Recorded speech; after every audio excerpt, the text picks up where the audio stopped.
Hello बच्चों, चलिए प्रश्न को देखते हैं। प्रश्न है हमारे पास, मान लीजिए कि x बराबर हमारे पास समुच्चय दे रखा है जिसके अवयव हैं 1, 2, 3 तथा y बराबर हमारे पास समुच्चय दे रखा है जिसके अवयव हैं 4 और 5। ज्ञात कीजिए कि क्या x का y के साथ कार्तीय युग्म के निम्नलिखित उप समुच्चय x से y में फलन है या नहीं। जहां g बराबर हमारे पास समुच्चय दे रखा है जिसके कार्तीय युग्म के अवयव हैं 1, 4, 2, 4, 3, 4।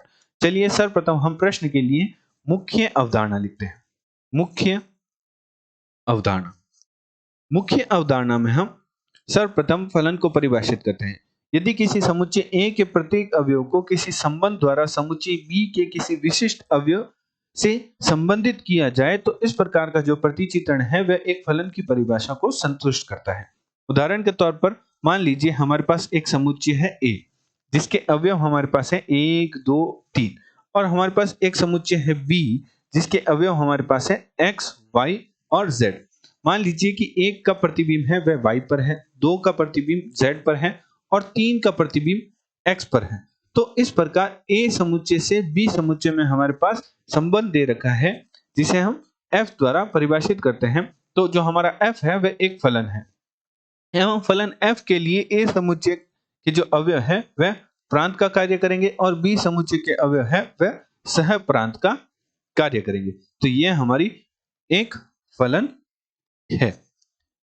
चलिए साथ ही साथ देखते हैं कि फलन न होने का हमारे पास क्या नियम होता है। तो मान लीजिए हमारे पास फलन न होने का प्रतिचित्रण किस प्रकार का होता है। उदाहरण के तौर पर मान लीजिए पुनः कि हमारे पास A समुच्चय है जिसके अवयव है 1, 2, 3 और B समुच्चय है जिसके अवयव मान लीजिए हमारे पास है x, y और z। और मान लीजिए कि एक का जो प्रतिबिंब है वह y पर है और एक का प्रतिबिंब x पर है, 2 का प्रतिबिंब z पर है। तो हमारे पास जो प्रांत के एक ही अवयव का सह प्रांत के भिन्न भिन्न अवयवों पर यदि प्रतिबिंब उपस्थित हो तो इस प्रकार का जो संबंध दे रखा है A से B में वह फलन की परिभाषा को संतुष्ट नहीं करता। यह हमारा फलन नहीं है। यह हमारा प्रांत है और यह सह प्रांत है, तो यह एक फलन नहीं है। यहाँ जो f है वह फलन नहीं है।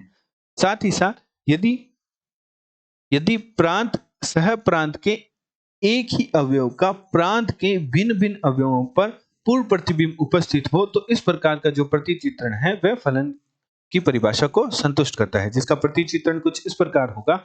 मान लीजिए हमारे पास A है जिसके अवयव है 1, 2, 3 और B समुच्चय है जिसके अवयव हम मान लेते हैं x और y।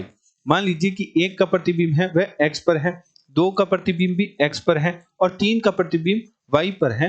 तो इस प्रकार का जो प्रतिचित्रण है वह फलन की परिभाषा को संतुष्ट करता है। यह हमारा फलन है। फलन तब ही नहीं होगा जब प्रांत के किसी एक अवयव का सह प्रांत में एक से अधिक अवयवों पर यदि प्रतिबिंब उपस्थित हो। तो इस प्रकार का जो हमारा प्रतिचित्रण है वह फलन की परिभाषा को संतुष्ट नहीं करता। अतः प्रश्नानुसार प्रश्न में हमारे पास x बराबर दे रखा है समुच्चय जिसके अवयव हैं 1, 2, 3 एवं y बराबर हमारे पास समुच्चय दे रखा है जिसके अवयव हैं 4 और 5। तो चलिए सर्वप्रथम हम x का y के साथ कार्तीय गुणन ज्ञात करते हैं।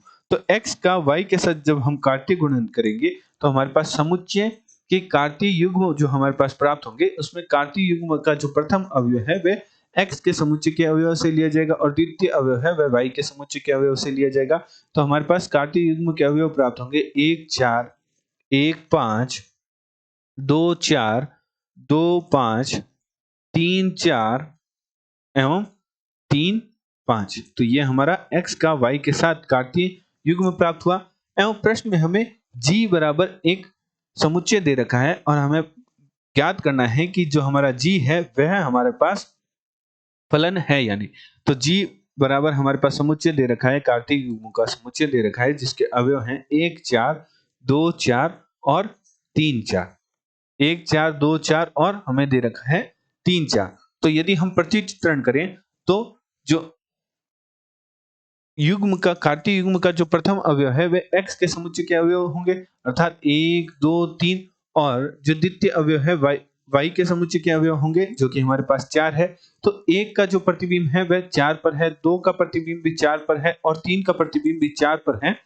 तो मुख्य अवधारणा अनुसार यदि किसी प्रांत के एक से अधिक अवयवों का सह प्रांत में एक ही अवयव पर यदि प्रतिबिंब उपस्थित हो तो इस प्रकार का जो प्रतिचित्रण है वह फलन की परिभाषा को संतुष्ट करता है। अतः जो हमारा जी है वह एक फलन है। प्रश्न में हमें ज्ञात करना था कि जी हमारा फलन है या नहीं, तो जी हमारा जो है वह फलन है। आशा करते हैं आपको प्रश्न का समझ आया होगा। धन्यवाद।